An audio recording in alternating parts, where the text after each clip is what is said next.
Good afternoon, everyone, and welcome.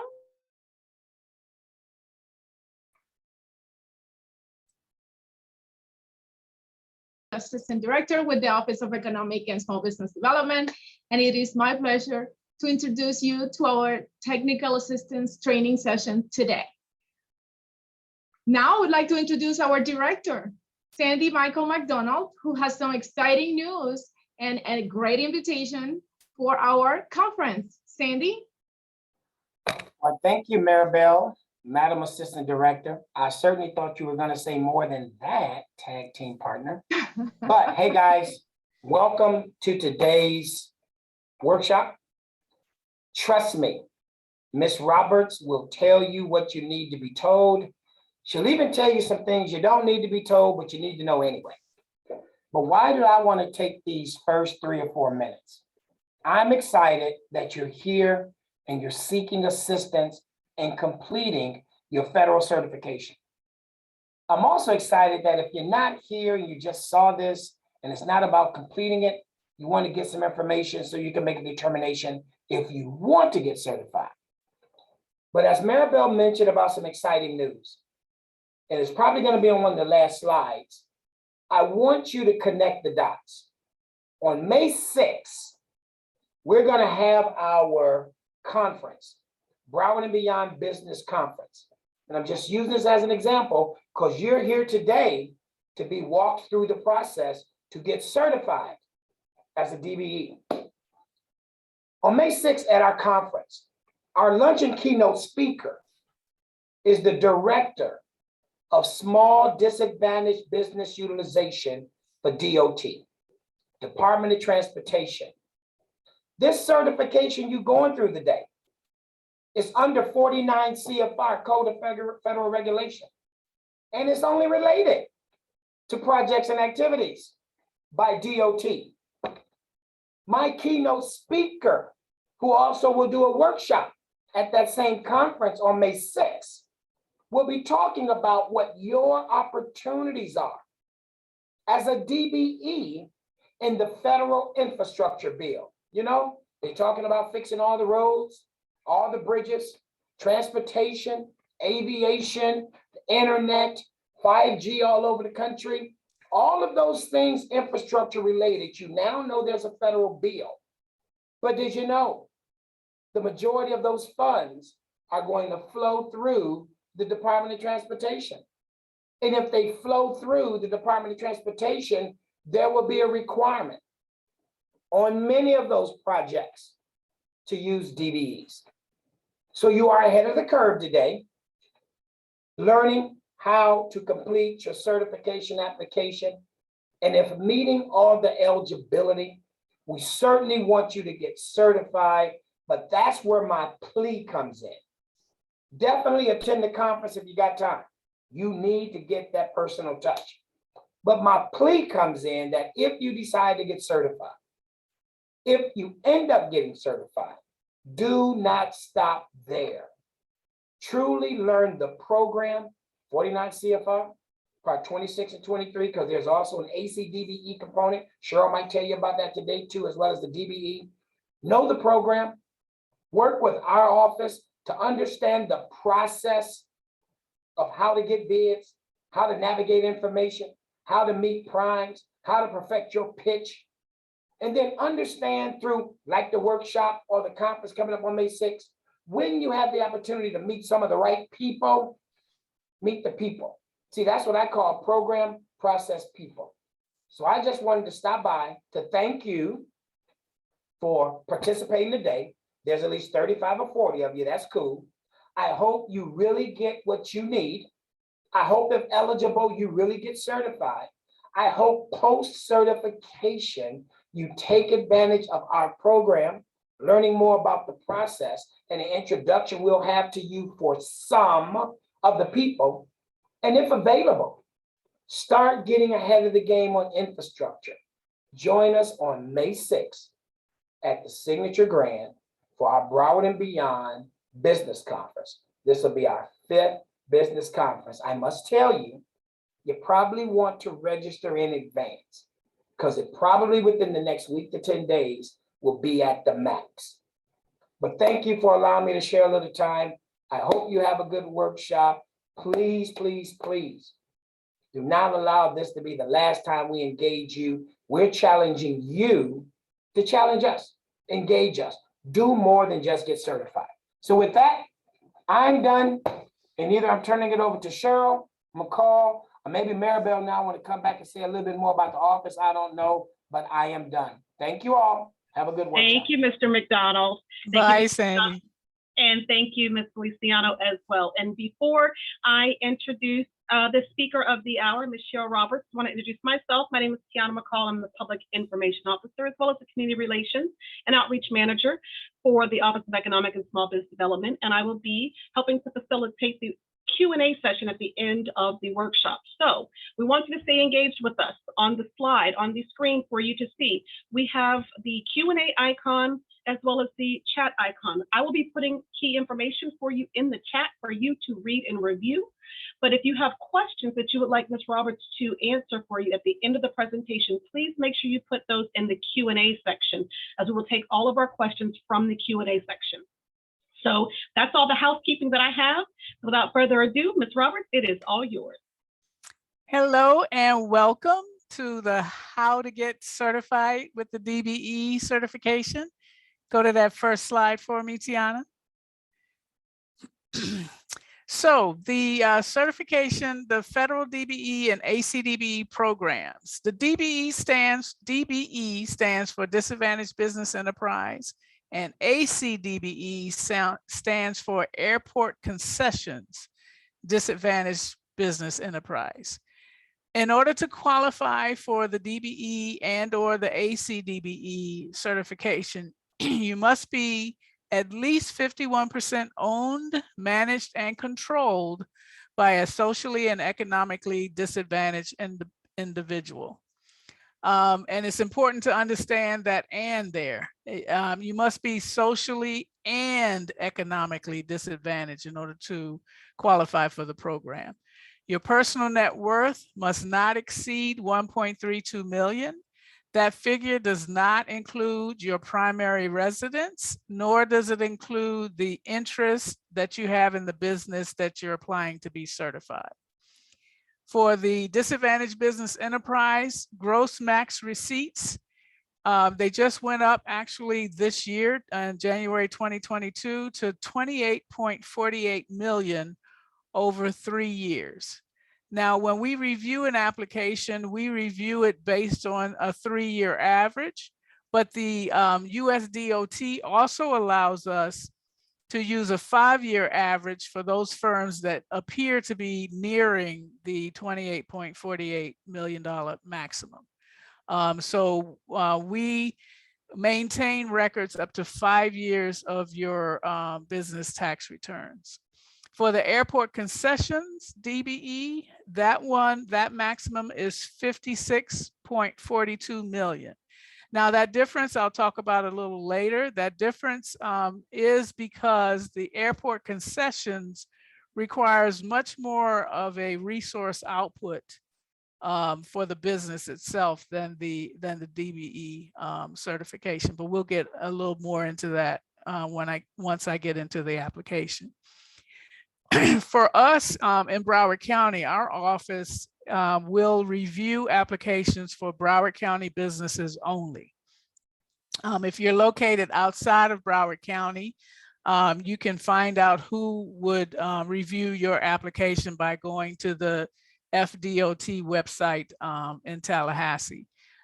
If you're in Miami, Miami-Dade has an agency that will review your applications. If you're in Palm Beach County, you would have to go straight to Tallahassee, but they have an online application process. So you don't have to travel to Tallahassee, but you do have to apply through them. You must be an independent business. Now, what does that mean? An independent business is a business that does not, is not in a joint venture or is not connected to any other business or any other entity controlling that business. You must be a US citizen or resident, and you must belong to one more of the following categories, either female or African American, Hispanic, subcontinent, Asian, Asian Pacific, or Native American. Next slide.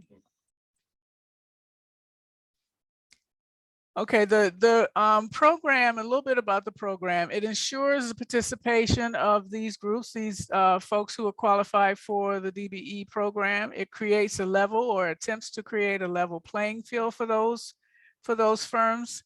It increases opportunities for those firms, and it also assists in firm development. For the FTA, which is the Federal Transportation Authority, the overall goal for 2022, and we renew these goals every 3 years. So for 2020 to 2022, that goal for the FTA, Federal Transportation Authority, was 13.29%.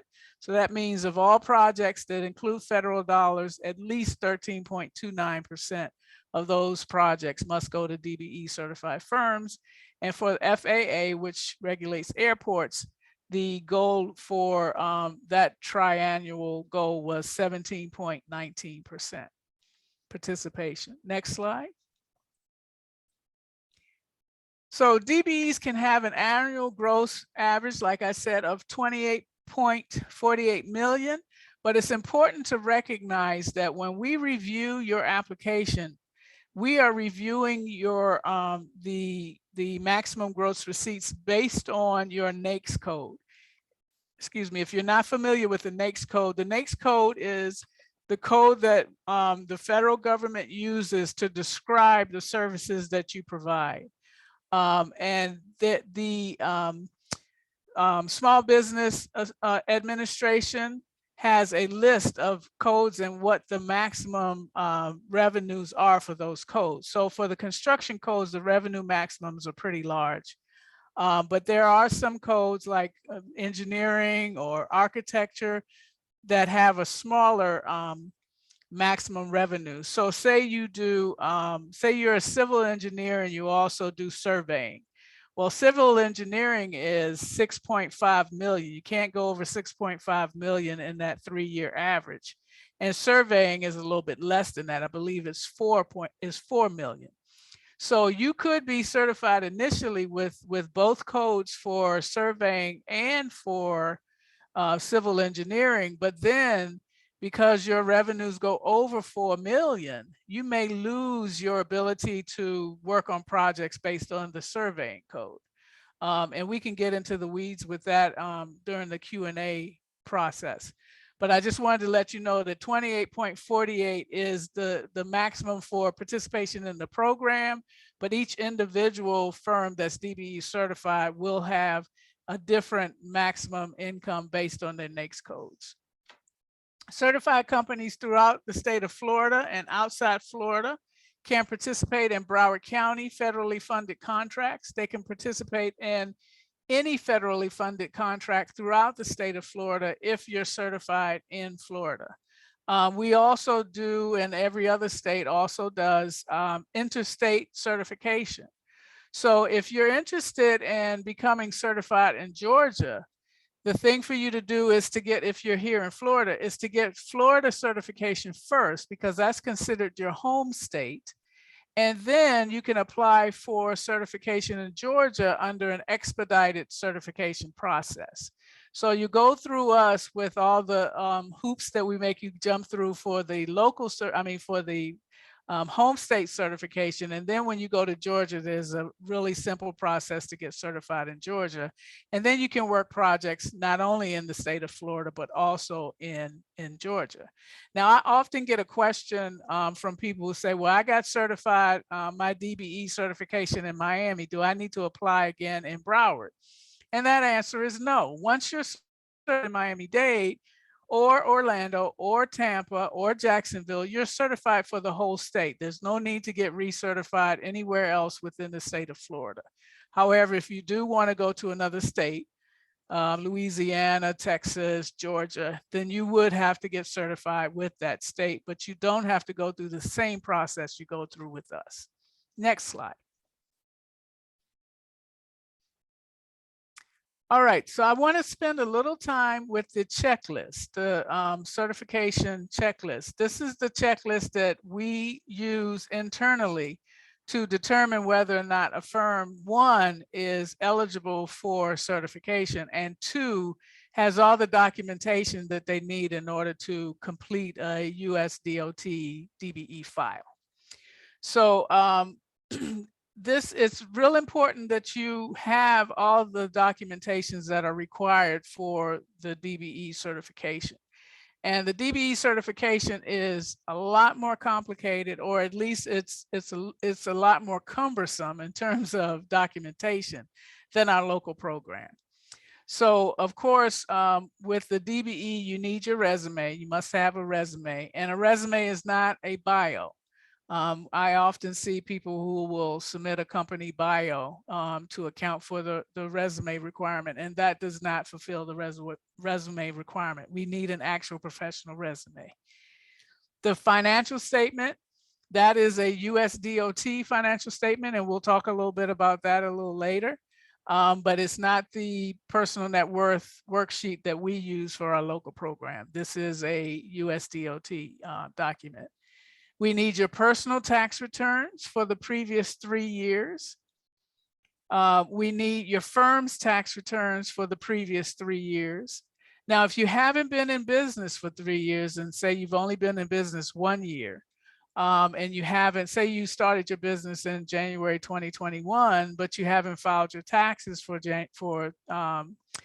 fiscal year 2021, in that case, you would have to submit a balance sheet and a profit and loss statement in lieu of the tax returns. If you have been in business for, say you started your business in 2020 and you have tax returns for 2020, but not for 2021, then you would submit the 2020 tax returns and the profit and loss for 2021. Okay, that may sound confusing. If you have a question, ask me in the Q&A section. Documented proof of contributions. So this one trips up a lot of people as well. So say you've been in business for 15 years and you started your business with $50 that you put in a checking account just to open a checking account in your business name, and you no longer have that statement. That's understandable. It's been 15 years. You're probably not gonna keep those kinds of documents. If you do not have that, because your business has been in business for so long, just give us a statement on your company letterhead that says, my business started in 1995 and I no longer have the bank statement that I used to open the business account. That's understandable. We won't not certify you because you don't have that document. If your business is relatively recent, what we're looking for here, because a lot of people say, well, I didn't spend any money to start my business, but you did, because you had to register with the state of Florida. So you spent your $150 or $180, whatever that is, to register your business on Sunbiz. You may have spent $30 to get your business tax receipt. You may have spent money to an accountant or a bookkeeper to do your taxes for last year. All of that is considered money that you spent to start your business. So you want to give us any kind of documentation that you have to show that you maybe use a credit card to pay the state of Florida. Give us a copy of that credit card receipt. You can redact everything but the money that you spent to the state of Florida, and that's acceptable for this part. The one thing you can't do is ignore it and don't submit anything or put NA on there. NA is not acceptable. And I have to say that for all of these requirements, NA is not acceptable. And I'll go through a little bit more about how you would fix that. So your firms, excuse me, sign loan agreements, security agreements, and bonding forms. You may be a new business and you don't have those things. You don't have a loan, you never took out a loan for the business. You don't have security agreements, and nor do you have bonding. This, of course, is quote unquote not applicable, but saying not applicable is not quite enough. You have to give us a statement that says, I'm a new business, or for whatever reason, I don't have security agreements, loan agreements, or bonding. And what I tell people with the statements is you can use one sheet of paper and say, okay, for number 6, I don't have any loans, I don't have any security agreements, I don't have any bondings because I'm a new business. For number 7, where it says description of all real estate owned or leased by your firm. So say you're a home-based business and therefore you don't have a commercial location. You on that statement, you say number 7, I work from home, I don't have a leased office space. If you do have a leased office space, then we need to see the lease. Number 8, list of equipment signed, leased and signed lease agreements. Again, you may not be a construction firm because a lot of these are about construction firms. You may not be a construction firm. You may be an accountant and you don't, an accountant or a consultant, and you don't have any equipment. Again, on that same letter, you would put number 8, I am a consultant and I don't have any construction equipment, or I don't have any equipment. So same thing going down the line, for vehicles, for equipment. This next one, number 10, where it says documented proof of any transfers to or from the firm and or to or from you. So the firm to you or you to the firm. Now, a lot of times people may say you're on a project and your payroll is due and you haven't been paid by the prime, or you haven't been paid by the agency that you have the project with, but you have to do your payroll. So you may transfer money from your personal savings account just to pay, the 2 or 3 workers that you have so that they can, get paid. That's the sort of thing we're looking at here, that you transfer any money from your personal account into the business account or vice versa. Have you transferred any money from the business account to your personal account for whatever reason? If that has happened, then we need to see documented evidence of that. If it has not happened, then you would add that to that list that says, number 10, I have not transferred any money to or from my business. Number 11, year-end balance sheets. Okay, so if you are a LLC, you are filing your business tax returns along with your personal tax returns utilizing Schedule C. Schedule C, if I'm not mistaken, does not have a balance sheet included in the Schedule C. If you are an S Corp or a C Corp and you're filing the 1120 for your business tax returns, within that tax return is a Schedule L, which is the balance sheet, and it just lists the assets and the liabilities of the company. Make sure if you're having an accountant do your taxes on 1120, make sure that section is filled in. If you're doing it yourself, make sure you fill in that section. If not, now I've seen tax returns where that section is not filled out, then we're going to request that you do an actual balance sheet. So it's just best especially if you're using an accountant, it's just best to fill in the balance sheet section of your tax returns, because that is required. So you need balance sheets for whatever years you're submitting your tax returns. So if you haven't been in business for 3 years and you've only been in business 1, then we need a balance sheet to go along with the tax return. Relevant licenses, renewal forms, permits, hall authority forms speak for itself. If you're a construction, then we expect to see those licenses. If you're not in construction and you don't have any professional licenses, we still need to see the Broward County business tax receipt and the municipal business tax receipt. Number 13, DBE 8A or other certifications, denials or decertifications. If you don't have any of those, then you want to say on that sheet of paper where you explain the missing documents, you want to say you don't have any of those. You need a bank authorization or signature card. Excuse me for a second.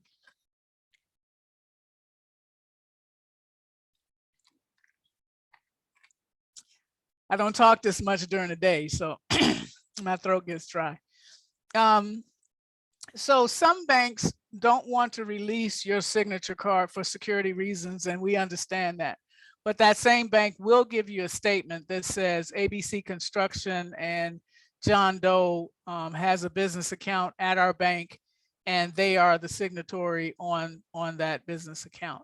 What we need to see is that the person who's claiming control of the company is the same person who has, you know, the rights to sign checks against that account. So if you don't have the actual signature card, then we need a statement from your bank so we know who is the signatory on that account. And that's not applicable. You must have that. So if you haven't opened an account in your business name, you need to do that before you apply for certification. Schedule of salaries. A lot of people again say, you know, I'm not paying myself every penny that I make, I put back into the business. So I'm not making, you know, I'm not paying myself a salary. Just at the end of the year, you know, I'll take whatever profits are on the K1 form. If that's what you do, just say that, you know, I'm not taking a salary during the year, I take profits at the end. Or if you do pay yourself, even if it's, you know, 500 a week or whatever, you want to tell me that that's what you pay yourself. Next slide. We're almost finished with the checklist. I just want to make sure everyone understands what we're looking for in the documents that must be present. For this section here where it says required documents, the only thing that we really need is proof of citizenship or residency status.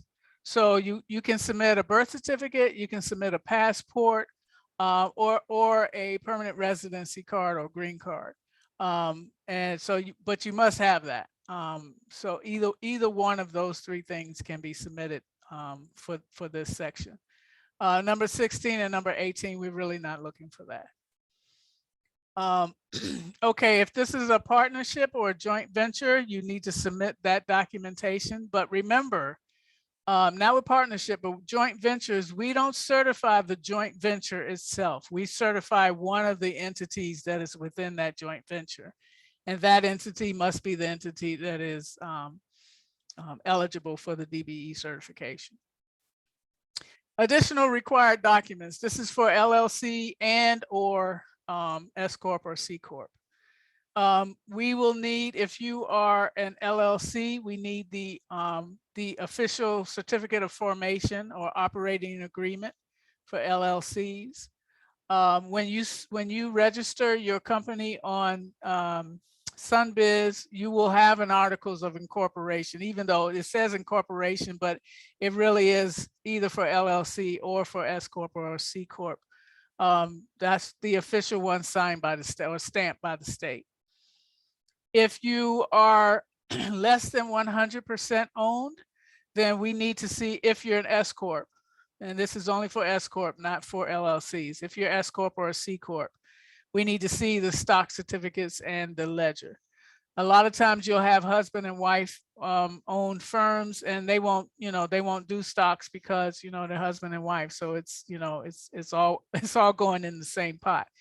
But for the DBE certification application, you do need to do that. So you can go online on Google and create stock certificates and stock ledger for your business. Shareholders agreement. So if you're more than if you're less than 100% owned, then we do need to see a shareholders agreement. Again, you can Google that document and find out what goes into a shareholders agreement. Same thing with bylaws. But if you are 100% owned, so it's just you, then we're really not looking for shareholders agreement or bylaws. You can say on that same statement, now that's 2 pages long instead of 1 page.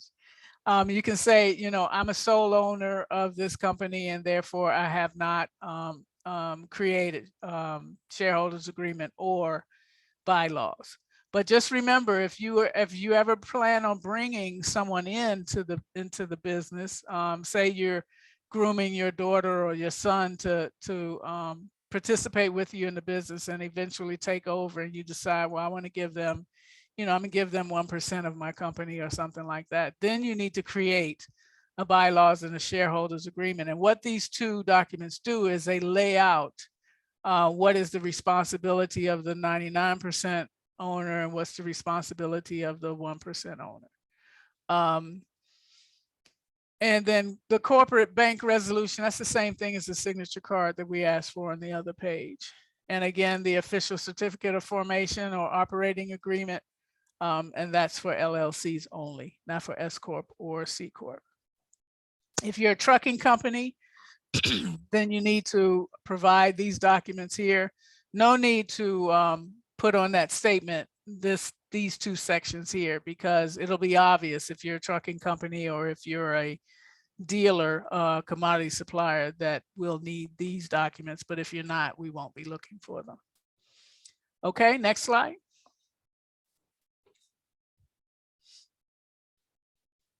All right, now we're going to the application, which is going to be pretty self-explanatory, but I'll point out some page or some sections of the application to let you know what we're looking for, because some of them may be a little confusing to you. Next slide. So of course, you know your contact name and title and the name of your business. So I won't talk about that. B, prior other certifications and applications. This is really about the DBE or ACDBE. If you've been certified in some other state, or if you applied for certification and didn't get it, or if you had certification and for whatever reason got decertified, then you would list that here. If none of those things happen, then you can just put an NA right next to that, right next to B. Just put N/A there. Section 2 of B, and it says general information. That is your business profile. And what I tell people is to be very detailed there, as much as those lines will give you space to do. Be very detailed there, because sometimes you may not know all the NAICS codes that apply to the services you provide. And so when we're reviewing your application and you qualify for certification and you're eligible, we will add NAICS codes that maybe you forgot about. But we can't do that unless you describe exactly what it is your firm does. So make sure that you're pretty descriptive on business profile, what it is you do.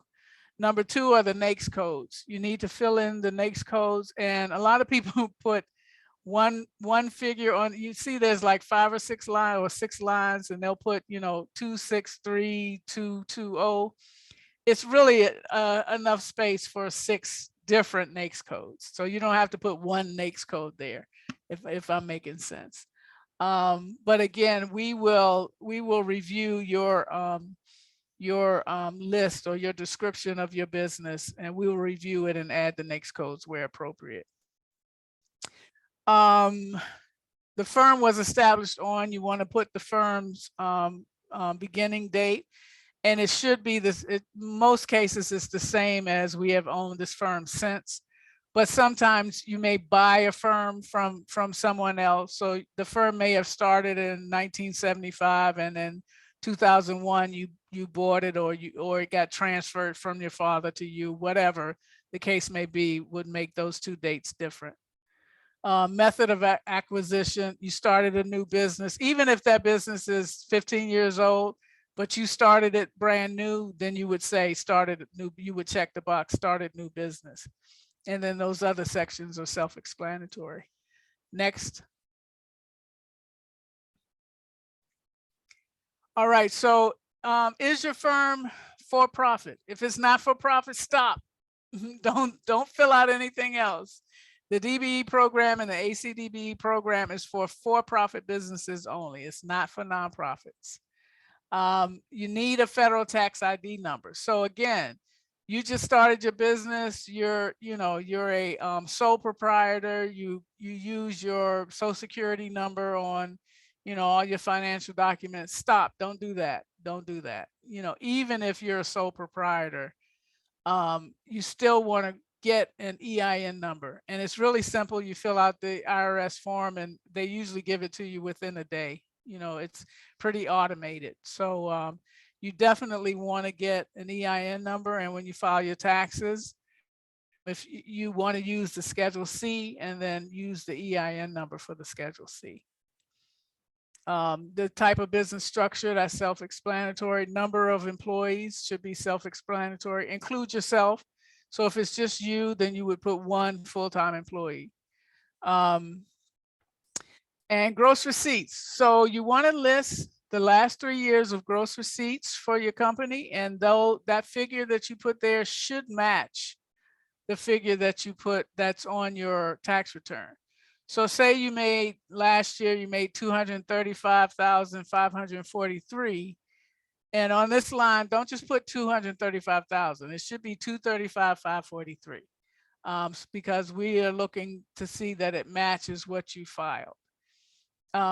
Affiliate tax returns. So if you have another business, even if that business doesn't have anything to do with this business, so say you're an event planner, but you also are a real estate agent, because you own that, or you own your license, you're independent real estate agent, we need to see those tax returns for that company as well. So affiliate is any firm that you are, one, have ownership interest in, or two, say you're vice president of an engineering firm, but you don't have ownership interest, but you are a decision maker in that engineering firm. You need to include those tax returns for that firm as well. And I'll answer any questions in the Q&A section about that. Relationships and dealings with other businesses. So these affiliated businesses, tell me about them. Is your firm co-located with another business? So are you in the offices of the engineering firm that you're the vice president of? You need to tell me about that. This does not include, say you're renting an office in one of the Regis spaces or the work sharing locations. I'm not asking you to list all the businesses that are in that same Regis building. That's not necessary. We want to know if you're in the office space of that engineering firm you own, and so forth. That's what we're looking for that one. Number two, has any other firm had ownership interest in your firm at the present time or any time in the past? That's self-explanatory. If you have questions about that, certainly call us and ask. And then number three, you want to answer those questions, yes or no. Next slide. So this is the majority owner of the firm. This is the person who owns at least 51%. If you're 50-50, then you want to fill out this page for both people. So one person fills out this page and another person fills out the same page. I think there's actually an extra page. The next page will probably be the second page. But anyway, the person who's seeking certification as the controller of that firm is who fills out this first page. Again, don't leave anything blank. Number of years as owner, you want to fill that in. Percentage owned. If you're 100%, then you don't need to do class of stock owned. But if you're 51%, then you need to do class of stock, and you should know what class of stock you have. Ethnic group membership, gender, U.S. citizen or resident, and individual investment. So again, even though you think that you didn't spend any money to start this business, you actually did. You know, you at least spent the $150 to register your business with Sunbiz. So you want to put that amount there. Real estate equipment other, you don't really need to fill those sections in, particularly if you didn't contribute real estate. I tell people with the equipment, say you bought a $1,500 laptop and, cell phone or whatever that's dedicated to the business, then you can put the value of that there. But otherwise, we're really just looking for the cash investment. Describe how you acquired the business. That's self-explanatory. Additional information, familial relationships to owners and employees. So if it's a husband and wife, you want to list that. If your kids are, have a major role in the company, you want to list that. And the rest of that is pretty self-explanatory. If it's not, of course, you can call us and ask us. Next slide. Yeah, so the second person that's filling this out is the other 49% or less, or it could be the 50-50 person. So the other person who has interest in this firm is filling this page out, and it's the same thing. So if it's husband and wife, you know, the last one said, well, my husband works for my firm and he's 49% owner. This one will say, well, my wife works for this firm and she's 51% owner. And then you answer the rest of the questions. Make sure that where it says 4A, what is the personal net worth of this disadvantaged owner? You want to put the same number that's on the form that I'm going to describe later, the USDOT financial statement. So again, you know, don't put 150,000 if the form that you filled out says 151,276. You want to put the same number on this form. So it's best to leave this blank until you get the financial statement filled out and then fill this in. Next slide. Control of the company. Now, I must say that when we review your application, what we're looking for is that the person who says they're in control is truly in control. So what we want to know is name, title, of course, ethnicity and gender, and then down at the bottom where it says duties of officers, directors, managers, and key personnel, I want to see what you're responsible for in this section here. And then there's several categories of answer. Either you're always responsible, you're frequently responsible, you seldom do that, like say payroll. You seldom do that, or you never do it because you have a payroll service. Then, you know, then you put that there. Next. And this is for other people who are who may have key functions in your business. If it's just the two of you, then you don't have to fill the top part of this page out. But if there's other people, you know, say your brother does the financials, then you want to put your brother there, even if he's not an owner. You want to put him there, say what his title is and what his responsibilities are.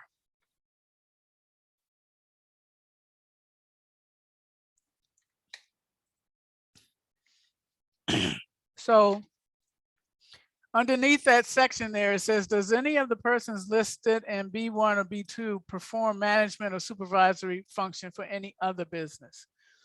So you got your brother, he's a CPA and he works for, I don't know, ABC CPA, but he does your financials. So you want to put yes, you know, he's full-time with ABC CPAs, but he does this for me, you know, part-time or twice a week or whatever. We just need to know that because what we're looking for is affiliation with other firms. Inventory. So on that checklist that I showed you where you had to give us a list of equipment or vehicles, this is where you would list those things that you're going to give me copies of, the leases or the titles or whatever. So make sure you list what you list here on this form, that you have documented backup for that. That's a part of the packet. Office space or street address. If it's a home-based business, you want to put your home address there and you just say, you know, owned and the property value. But the property value, again, is not a part of your personal net worth, but you can use the Broward County property appraisers to find your just value of your home. Next slide.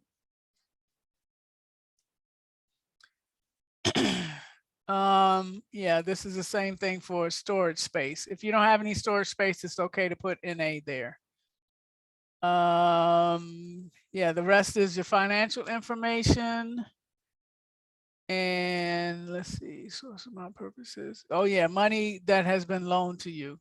We want to know that. If it hasn't, you can put NA there. And the rest is self-explanatory. Next slide. All right, so here is where you're going to list the contracts that you've had in the past. When we review an application, we always say that we certify we don't qualify, but we do want to know that you've done this in the past. So if you say you're a civil engineer, I want to know that you've done civil engineering in the past. So you want to list at least one project. If you have 3, then that's great. But if you just had 1 because you just started your business a couple of years ago, then you want to list that 1. 3 of the largest active jobs. I mean, you can put the largest, but any active job I would just put on here. Even if it's just one, you want to list that here. Airport concession applicants only must complete this section. So that's a little bit of a misnomer because, you know, you may sell, say you sell juices, you know, vegetable juices or whatever, and you want to get your juices, your fresh pressed juices in the airport, but you don't have any, you know, you aren't doing that yet. You don't need to fill this out because you're not a current concessionaire. If you are, then you want to say, you know, hey, I have a space at the Miami-Dade airport, or, you know, I have a space at, I don't know, Philadelphia International Airport, and I'm, you know, I moved to Florida and I want to get certified here. You want to list that if you do have that, but most people, this is blank on most applications because most people applying for ACDBE don't actually have concessionaires yet. They're trying to get there, but they don't have it yet. Next slide. All right, this is an affidavit of certification. You want to read it thoroughly. Make sure you understand what you're submitting because you are verifying that you believe that you're eligible based on, you know, race and ethnicity and or gender. And then it just, you know, it says that I agree that I'm not lying, and, you know, I understand the rules and regulations of the program. A lot of people miss the notary certificate at the bottom here because it's really small, but you do have to have this affidavit notarized. So make sure you do that. You have to sign it, date it, and have it notarized. Next slide. Okay, now we're going to go to the financial statement or the personal net worth worksheet. And I'm only going to talk about a few things on the worksheet. If you have any questions, do it in the Q&A because I want to leave you guys time for Q&A. So again, this is pretty self-explanatory, the first section. You're going to list your name and your primary residence, that's your house or your apartment or whatever, the business name, and your spouse's full name. On this first sheet is the summary of what's on the second sheet. Okay, so I said that you didn't have to list your, excuse me, you didn't have to include your primary residence. So you want to list whatever other residences you have on this page, and the second page will have a section for your primary residence, but we're not putting those figures onto this first page. I hope that makes sense. So you have your primary residence, and then you have an apartment in Jamaica. So list the primary resident on the second page and the apartment in Jamaica, but you want to just list the value of the apartment in Jamaica on this first sheet under the real estate section. Your retirement accounts, 401ks, IRAs, all that should be listed here. Cash and cash equivalents is whatever you have personally in your bank, not what your business has in the bank, but what you have personally. Remember, this is a personal net worth worksheet. Says nothing to do with your business. So don't put any liabilities from your business. Don't put any assets from your business. This is only about you, your personal net worth. And this form only needs to be filled out by the 51% owner. It doesn't need to be filled out by the 49% owner. If your firm is owned by 3 people, so it's 33 1/3 for each of you, then 2 people who are eligible for a disadvantaged business need to fill out this form. So one of the 33 1/3 and the other 33 1/3, because the people that have to fill out this form have to equal 51% or more. So the assets and the liabilities, each of these little lines will tell you which section on the second page that these figures are coming from. Excuse me. So go to the second page, Tatiana. So like I said before, with the real estate, you want to list your primary residence and property B and property C if you have a third property. And you're putting those figures there, but on the first sheet that has the summary figures, you're only including property B. You're not including property A. Your brokerage accounts, your 401k, your retirement accounts go in this section at the top, section 3, and then the totals go over in that on that first page. So make sure that whatever's on that first page, you have corresponding figures on the second page. Next slide.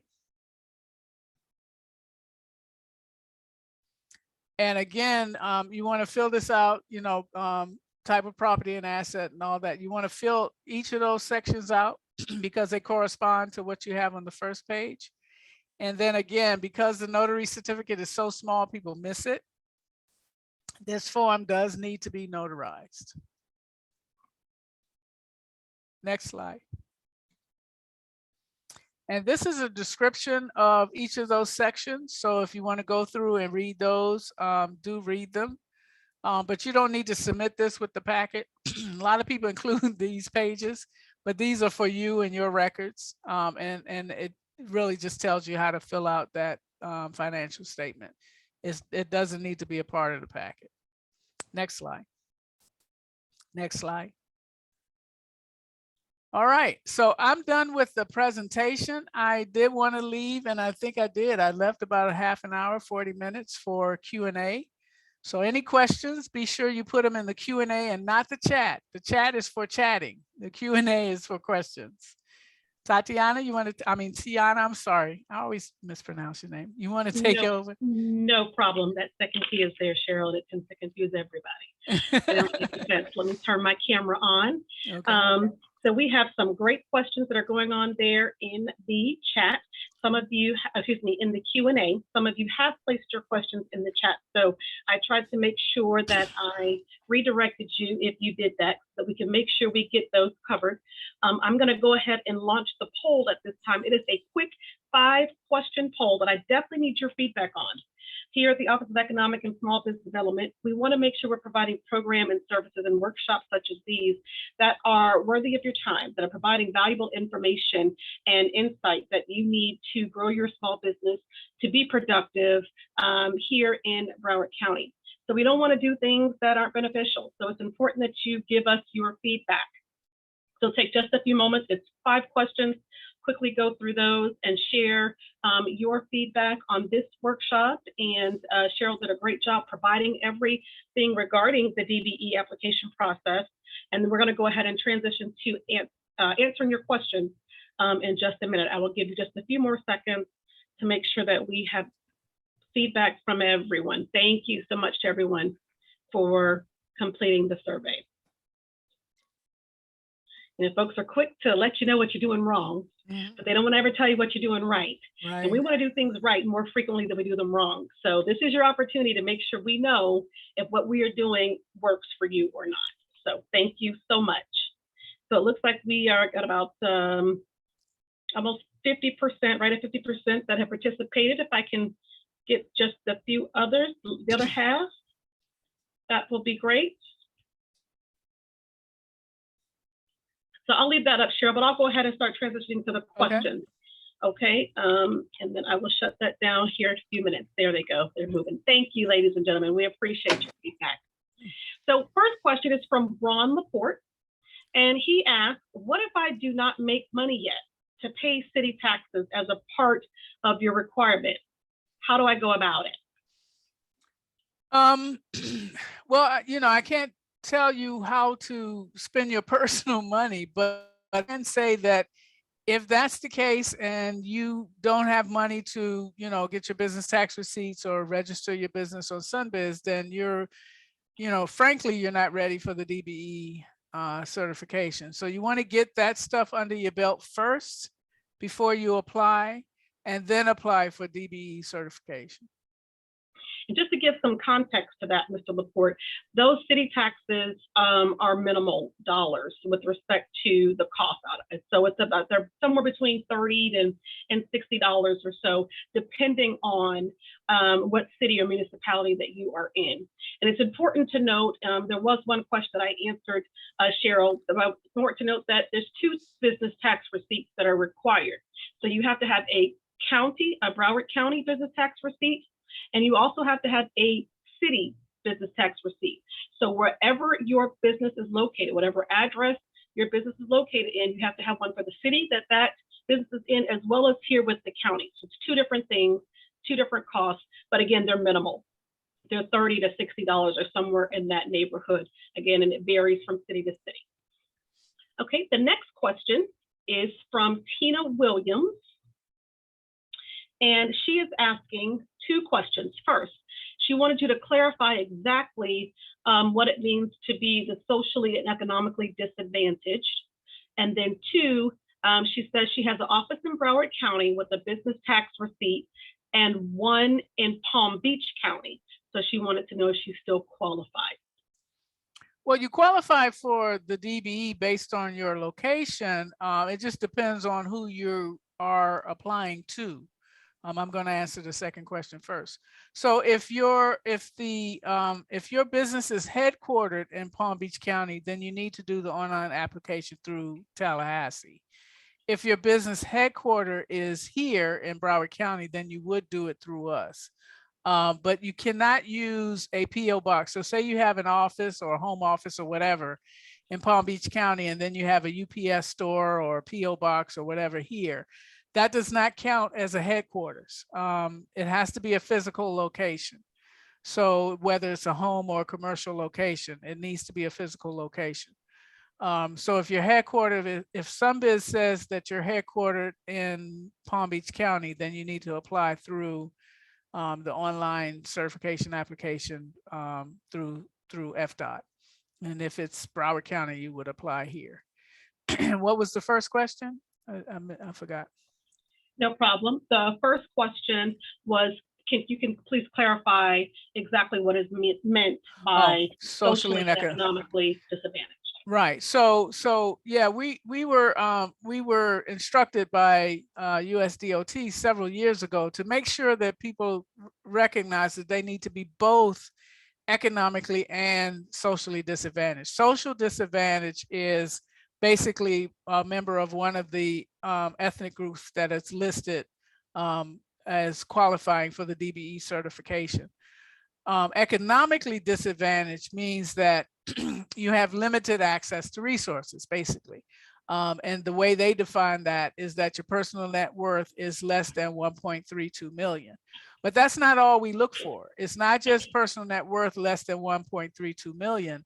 We've had several discussions about, well, suppose we look at the personal tax returns and this person makes, 350, 400,000 a year.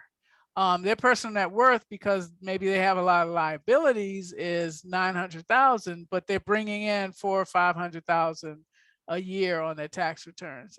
Is that person economically disadvantaged? And that question, depending on a lot of other factors, could be no. It could be that you're a member of one of the ethnic groups that's listed, but you have resources, and they consider those resources as that you're not necessarily disadvantaged because you have access to resources. But that's just that we really that really is an individual thing, and there's a lot of other factors that we look at with that. But pretty much most people whose personal net worth is less than 1.32 and they're a member of one of those groups will be eligible for the certification, as long as their revenues meet those are less than those maximums as well. Okay, very good. Next question is from Jennifer Shields. And Ms. Shields would like to know, if we currently have a DBE with Broward County, is that considered a federal DBE? How do we get that DBE recognized when we submit for work outside of Florida? Or is the DBE issued state by state under the federal program? So it is issued state by state. As I said before, you're certified in the state of Florida, so you don't need to get another certification within the state of Florida.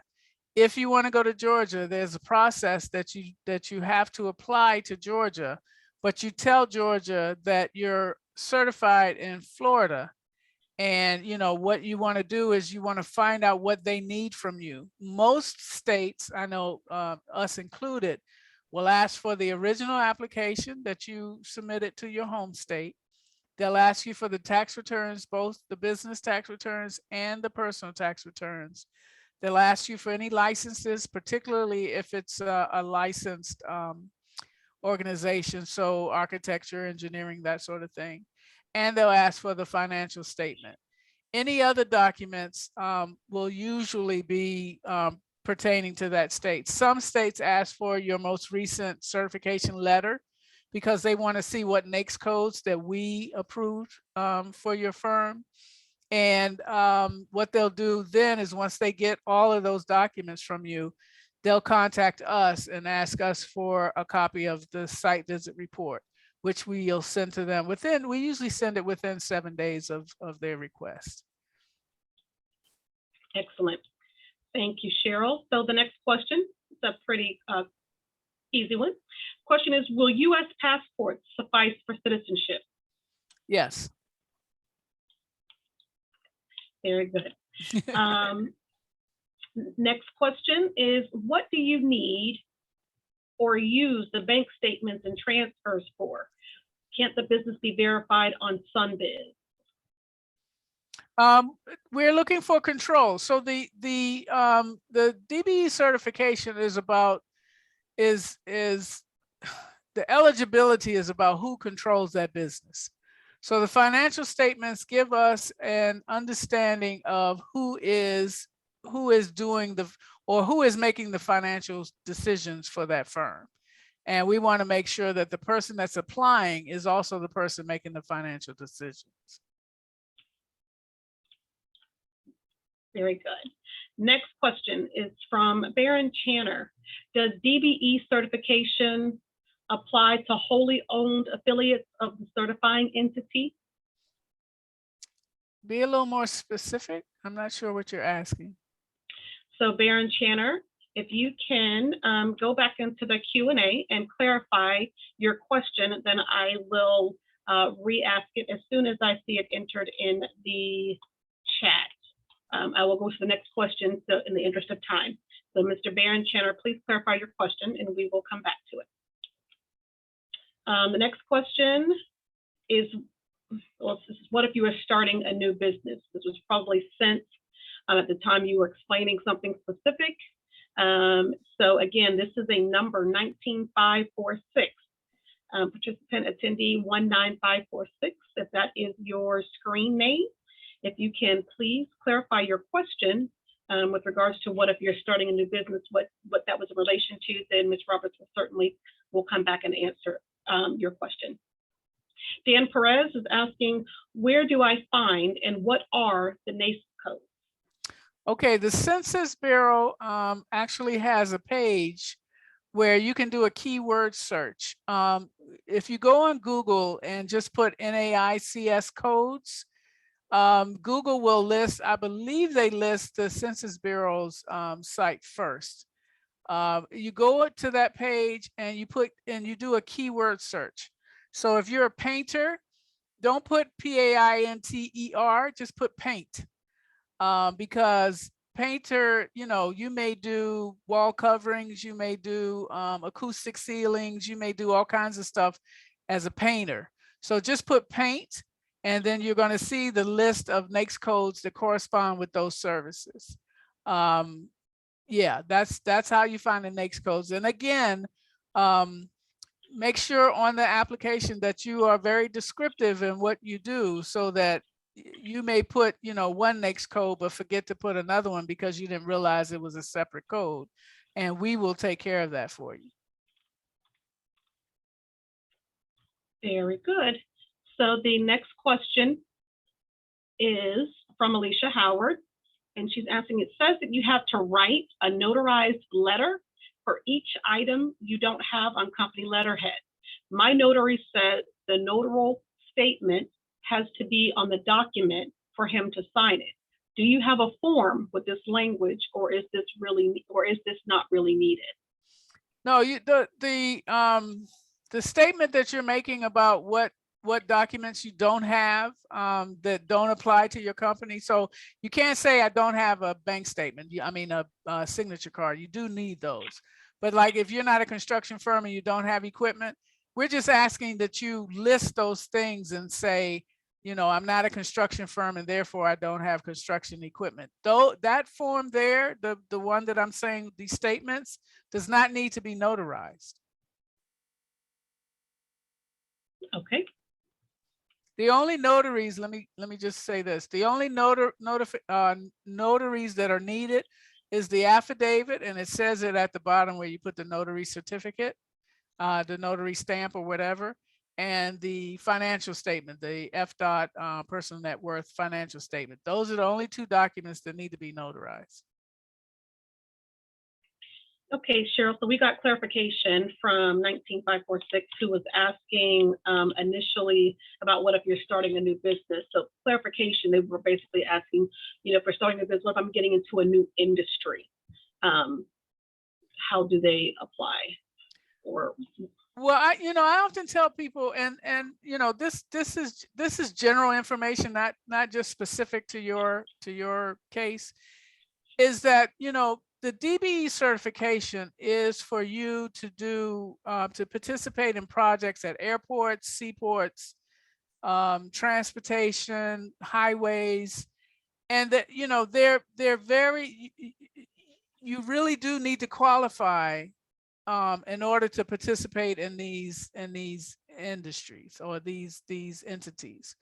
And so if you're just starting out and you haven't done it before, then, I mean, we're not going to say you can't be certified, but what we will say is that to pull together all these documentations, because you must have that documentation.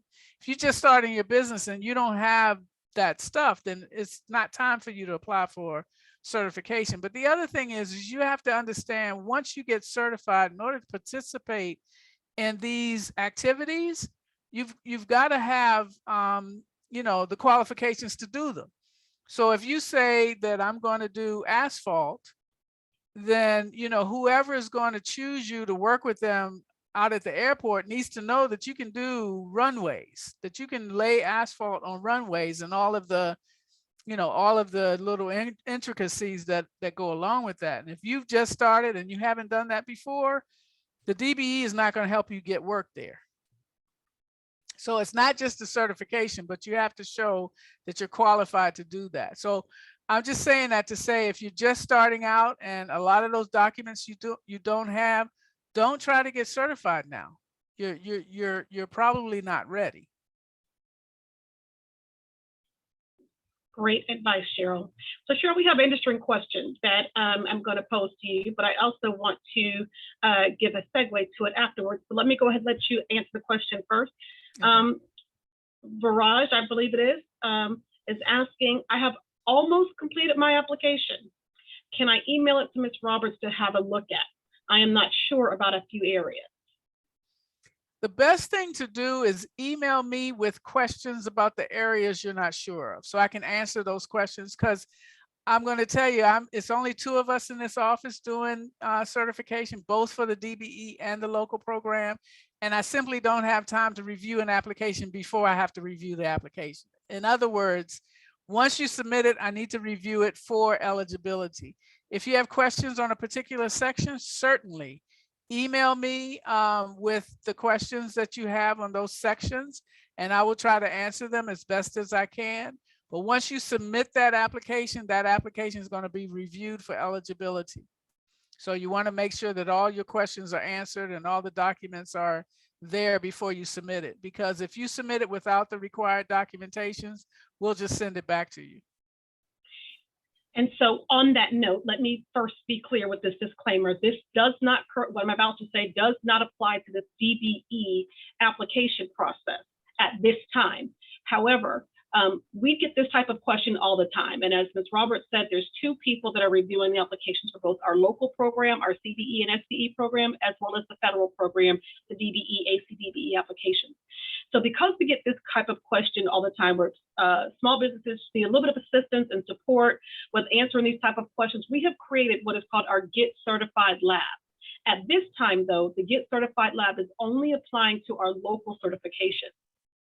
Therefore, if there are any of you that are currently also trying to get certified in our local programs, our CBE, SBE program, you will have the benefit at the upcoming Broward and Beyond Business Conference on May 6th to sign up in advance for a slot, and you will have Ms. Roberts and her staff, other members of the small business section and of our office to sit there and complete this process with you. So the checklist that she went over, that again, that applies to DBEs, but there's a similar checklist for the CBE program. You will arrive to the conference with your documents, having pre-scheduled an appointment. We will then review the checklist, make sure you have everything that you need with you. If you have it, we will send you to the next step. We are going to provide the flash drives for you. We're going to scan your documents. We're going to then let you sit down at one of the computers. You'll be able to put your flash drive in, complete your application. If you have questions, small business staff will be there on site to answer those questions for you. You will be able to upload your documents directly, complete your application, hit submit, take your documents with you and have them on electronic format for you for future use should you need it. We're going to let you take a picture saying, I just applied, I'm looking to get certified, and let you continue on to other workshops there at the conference. This is a great opportunity, ladies and gentlemen, for those who want help getting certified again in the local program. We hope to at some point be able to provide the same support for DBEs, but as Cheryl mentioned, this is a more complicated process because it's federal and it's not necessarily governed by us. So there are other things we have to consider. So we hope to get to where we can provide that assistance at that level as well. But for right now, it will be for our local certified programs. So there will be limited spaces, of course. The conference is all day May 6th. The lab will be from 10 a.m. to 4:30. So if you are interested, get your documents together, meet us there on May 6th, and make sure you register for your appointment. So next question is from Martina. And she would like to know, where are the applicable websites for the various certifications? Where can she go online for more information on the certification? Well, we have it on our website, www.broward.org/econ. That's ECONDEV for development. So it's broward.org/econ-dev. If you go there, you want to click on small business, and then there's a page for all of our certifications and descriptions of what they are, what the eligibility requirements are, and also the you can enter into the online certification portal for the local program, as well as find the PDF DBE application and the USDOT financial statement.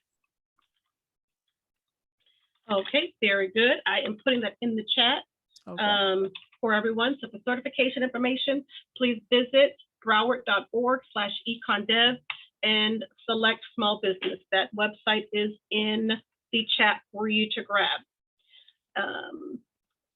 And then just as a reminder to everyone, the workshop is being recorded and it will be made available via our YouTube channel for you to watch on demand at your convenience. You can always go back and fast forward into the section where you need more information and to the Q&A if there were some questions that you missed or answers you need to refer back to. This recording will be posted on our YouTube channel for you to review at your convenience in the future.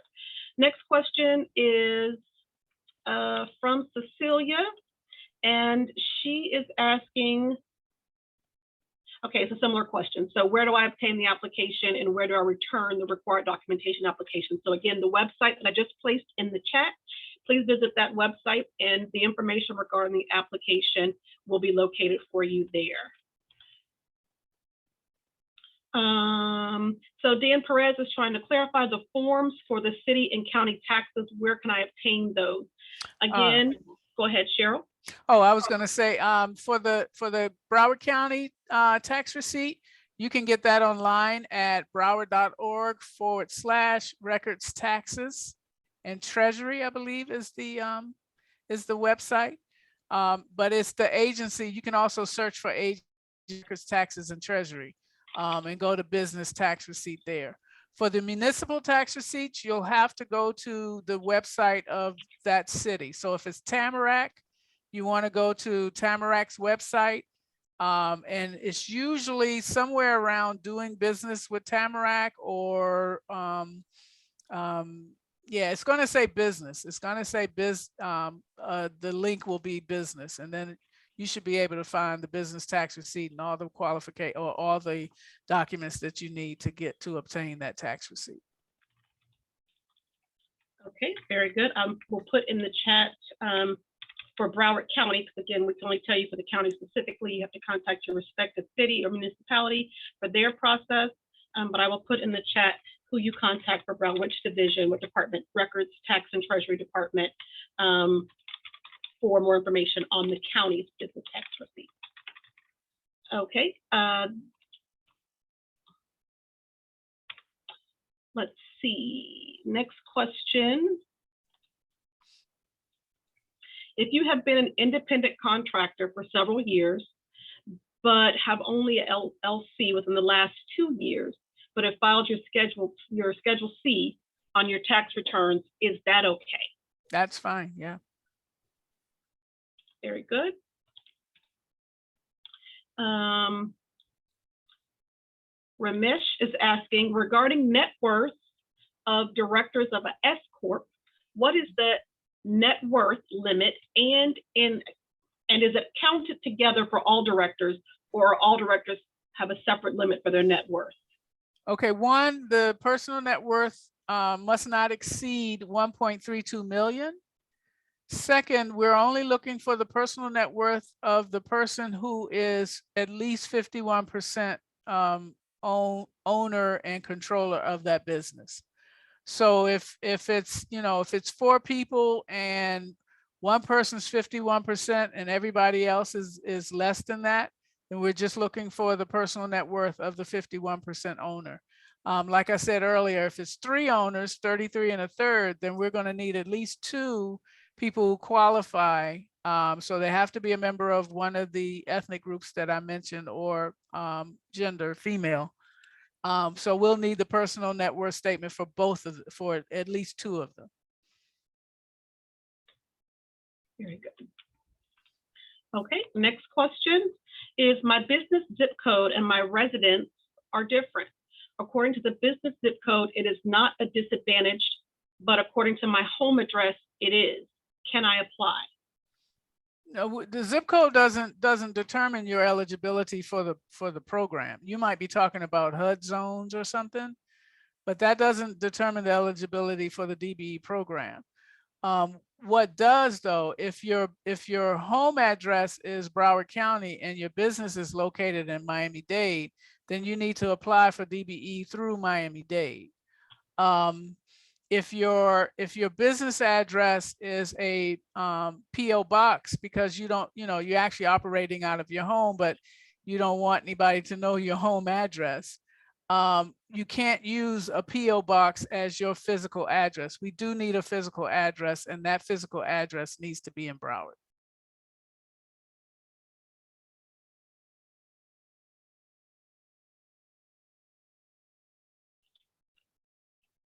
Oops, sorry about that. That's okay, so the next question is, let's see. We just answered that one about the zip code.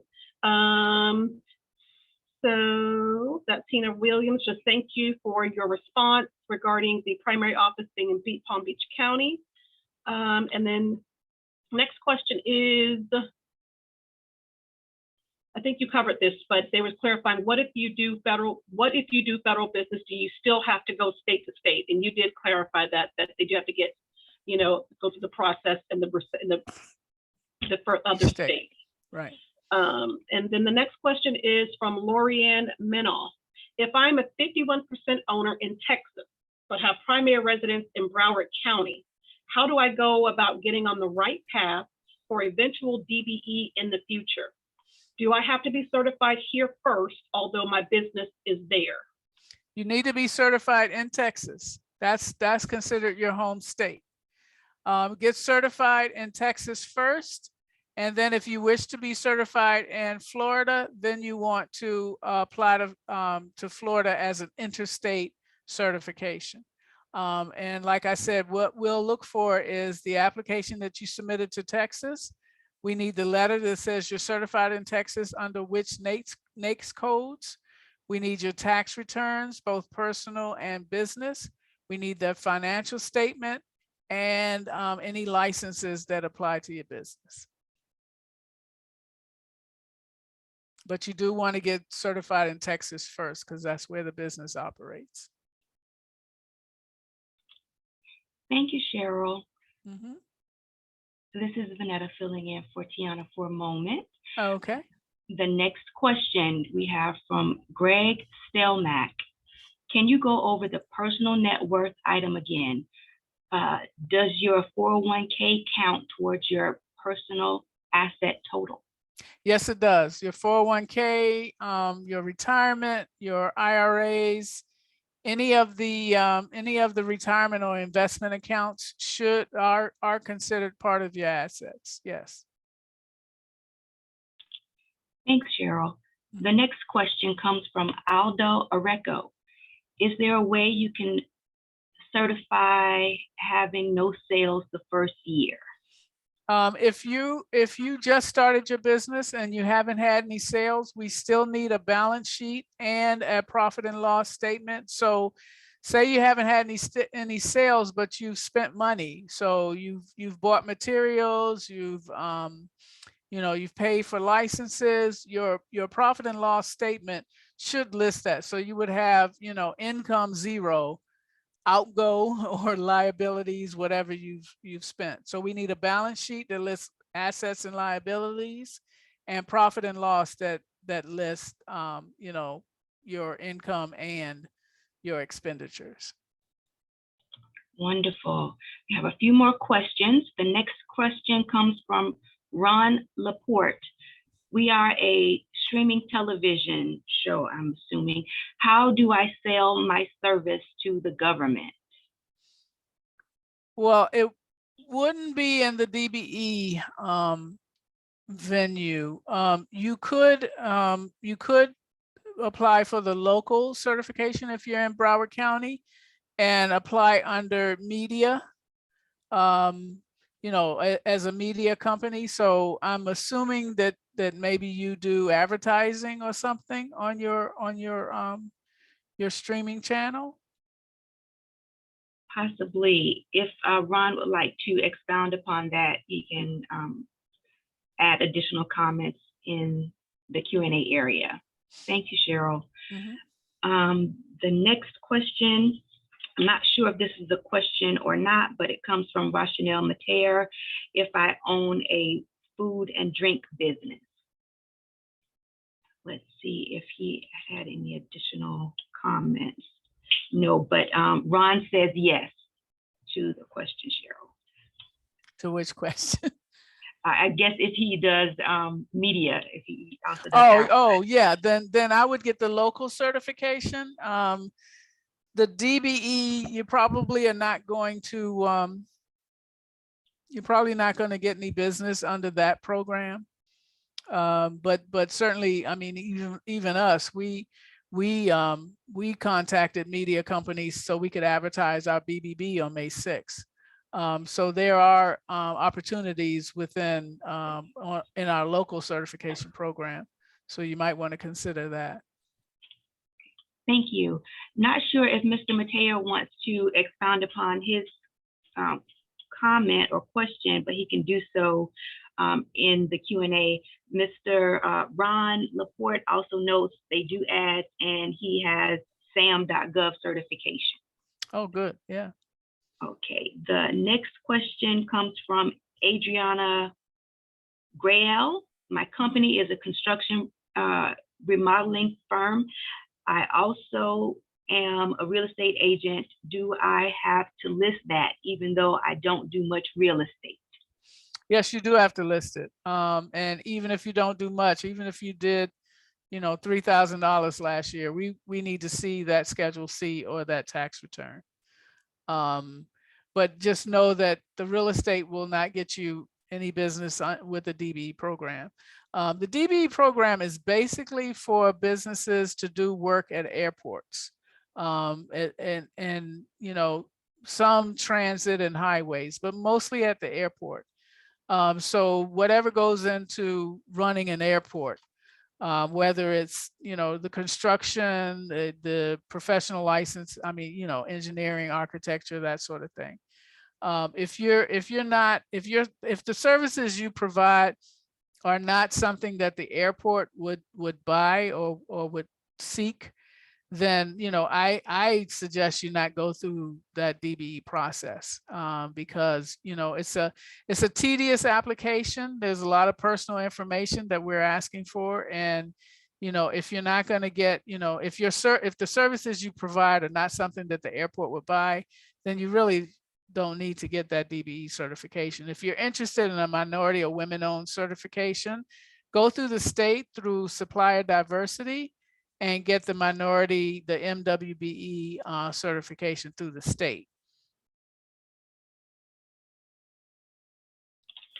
Great, thank you, Cheryl. Mm-hmm. So Mateo was clarifying his question. I know that Vanetta had asked for clarification, so that clarification has come in. So basically he's asking, he's saying that he owns a food and drink business, so does he qualify for this program? Yes.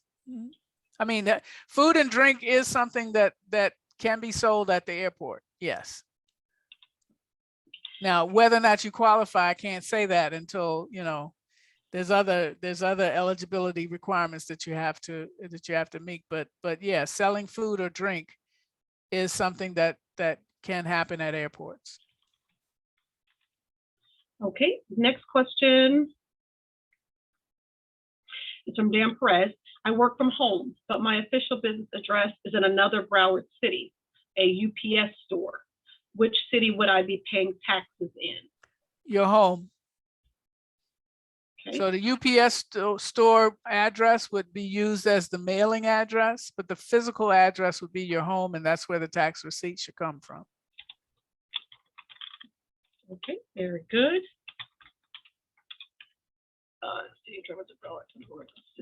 So then the next question, and we're just about done, Cheryl.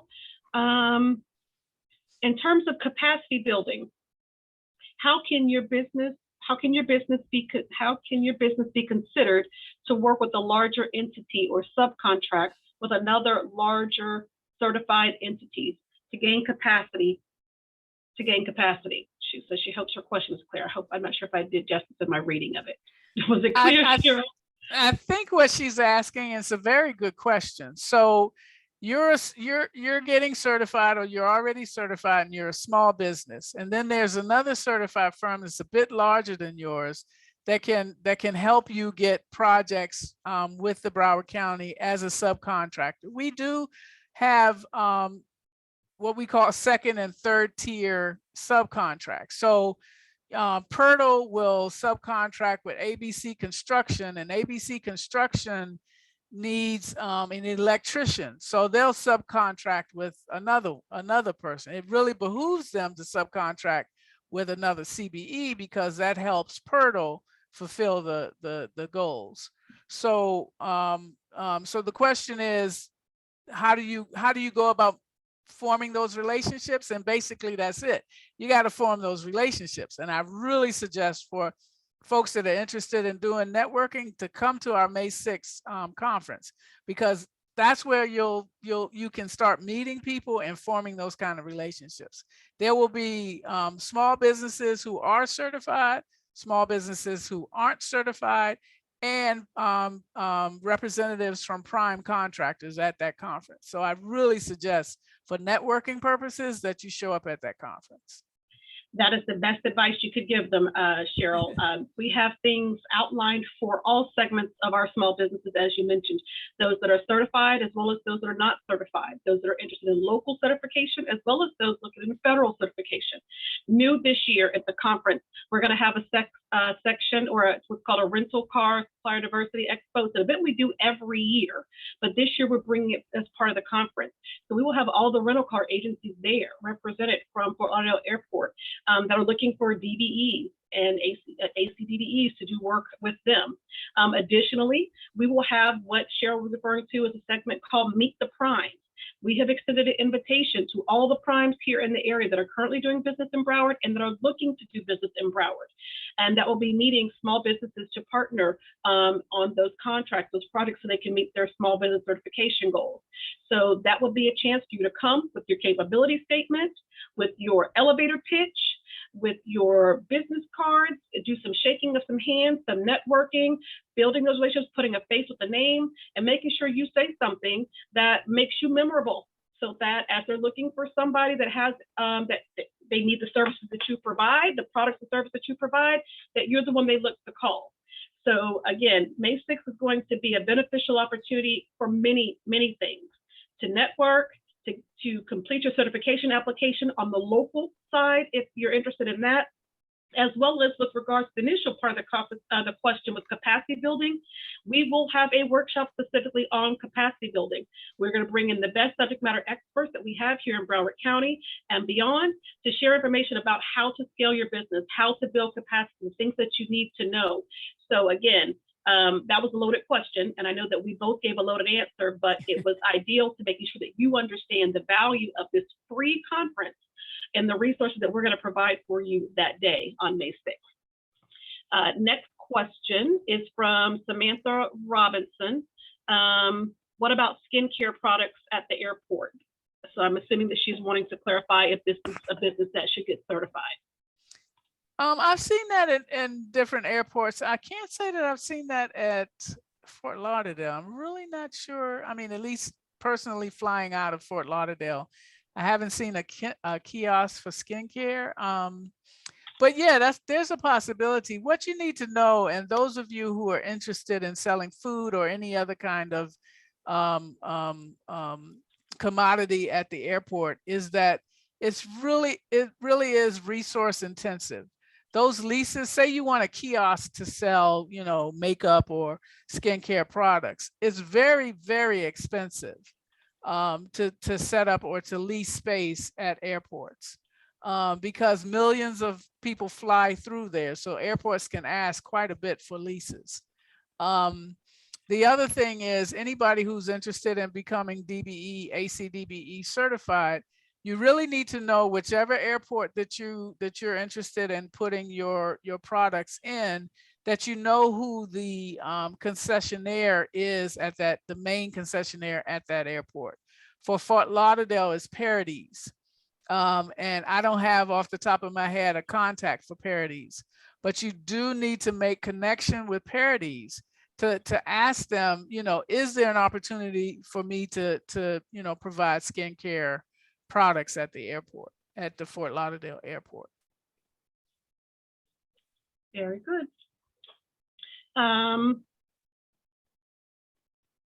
So Cecilia's asking, where do we register for assistance with the application? I'm assuming you're talking about the local certification that I referenced for the Get Certified Lab.